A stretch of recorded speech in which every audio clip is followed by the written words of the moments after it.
Bonjour à tous. Et non, c'est pas Morat, c'est Boris. Et Delphine? Nous allons vous montrer comment encoder vos points dans B-School. Alors, pour encoder vos points pour les 1C, 2C et 3G, vous devez suivre la marche suivante. D'abord, vérifiez que vous êtes dans la bonne école. Donc, si vous avez cours au collège et au Perret, vous devez bien cliquer sur Perret. Ensuite, vérifiez que vous êtes dans la bonne année. Donc, l'année de référence 2021-2022. Après avoir fait ça, vous vérifiez que vous êtes bien connecté avec votre propre compte. Ici, c'est le compte de Delphine. Je clique sur son prénom et j'ai tout le menu déroulant ici. On voit que Delphine a très bien fait son journal de classe. Félicitations Delphine. Merci. Pour encoder vos points, vous allez d'abord aller sur l'onglet Cours et choisir un de vos cours. Nous allons prendre aujourd'hui le cours de 1C1, 1C2, Éducation physique.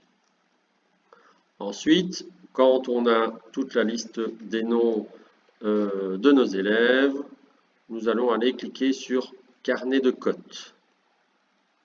Quand on arrive à cette page-ci, on ne peut intégrer aucune interrogation puisque nous n'avons pas choisi de période. Pour pouvoir choisir une période, nous allons aller ici sur le petit calendrier. Si je clique dessus, un menu déroulant arrive. Nous sommes dans la période 1, P1. Je clique sur P1. Voilà. Un menu déroulant ici arrive, je peux ajouter une interro. Voilà, et je vais devoir choisir quand cet interro va être placé. Alors, pour ceux qui utilisent le carnet de cotes régulièrement, la moyenne se fera automatiquement. Mais ceux qui ne veulent encoder que leurs points une seule fois, vous choisissez par exemple le dernier cours où vous avez cours pour encoder les points de la P1. Nous allons arriver ici aux données de l'interrogation. Vous pouvez, dans l'intitulé, écrire période 1 et changer la cote, mettre la cote sur 100. Voilà, et vous faites enregistrer.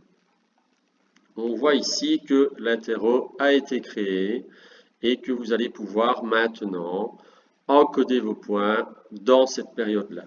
Pour pouvoir encoder vos points, vous allez cliquer sur le petit crayon et l'interro va se placer ici.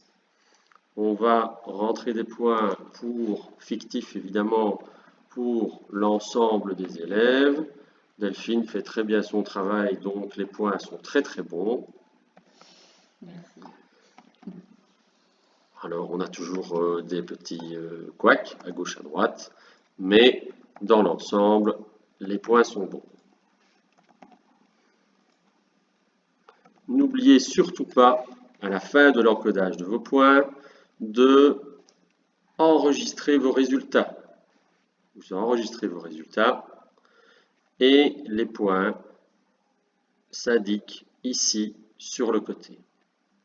Pour faire en sorte que les points soient transférés dans le bulletin, vous devez cliquer sur Moyenne. Si je clique sur Moyenne, une colonne supplémentaire s'ajoute avec les points de la moyenne de la période. Si vous n'encodez qu'une seule interrogation, c'est exactement les mêmes points qui sont transférés. S'il y a plusieurs interrogations, le programme fera la moyenne de la totalité des interrogations de votre période. Si vous voulez voir les points que vos élèves ont eus pendant l'année, vous pouvez cliquer sur Résultats et ici, en période 1, vous avez la totalité des points que vos élèves ont eu à la période 1. En période 1, évidemment, ce n'est pas super intéressant, mais quand on sera par exemple en période 3 ou en période 4, on pourra voir l'évolution des résultats de chacun de vos élèves. Voilà la prochaine vidéo dans exactement 1 minute 30. À bientôt. Salut.